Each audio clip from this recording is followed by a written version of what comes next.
Greg, of all the perennials out there, the daylily has to be the easiest to grow. It is. It's virtually indestructible. I know it. You know, for first-time gardeners, they say, what should I plant in the way of perennial? I say, daylilies. You can't mess them up. They're foolproof. Yeah. And there's so many different varieties, and we've just picked some here out of the field. Share with us some of the varieties and some of your favorites. Well, some of these varieties we picked this morning, this is Bama Bound, and this is basically your traditional single flowering daylily. It'll bloom mid-season. It'll get about 28 inches tall. Boy, that is beautiful.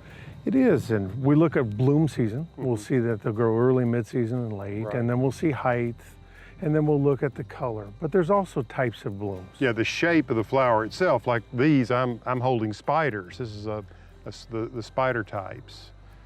This one is what, red suspenders? Red suspenders. Yeah.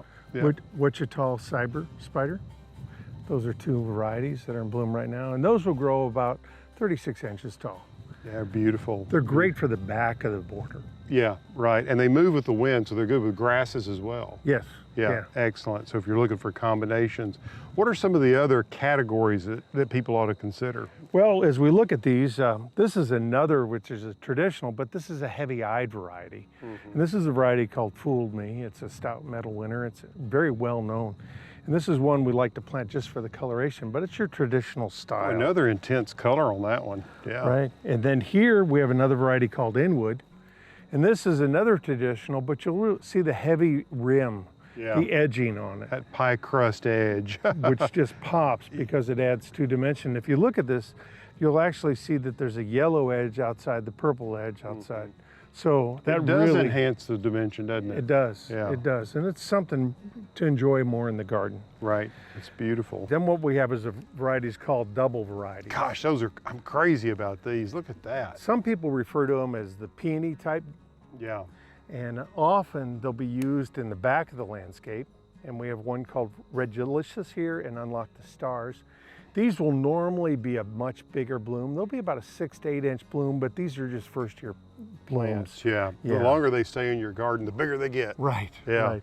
This one is one that we use quite a bit. It's called Rosy Returns. And we like these because they're extended bloomers.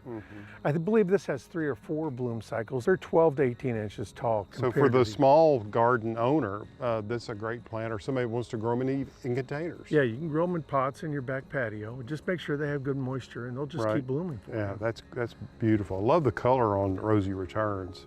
It's a fantastic plant. You have a favorite of these? Well, I really like a variety called Happy Returns.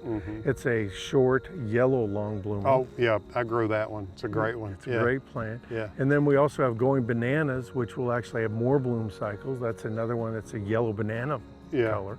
Yeah, we grow over 1,800 different varieties right here on this farm. That's amazing. Well, there are a lot of good reasons to have daylilies in your garden. You can't lose with them. What I'm doing here is I'm actually pollinating daylilies. I love them. They're a wonderful flower. What I've been working on is a really tall one. I like the tall ones. And this one is not really what I thought I would go for, but it's kind of a People's Choice Award winner. It's peachy colored, fragrant. It's about 5 feet tall or so. And nice solid stems, been blooming for well over a month. So this one may end up being a keeper. Now what I do to cross daylilies is I just take the anther with the pollen on it, and I just apply that to the pistil, as you can see here, on a bloom.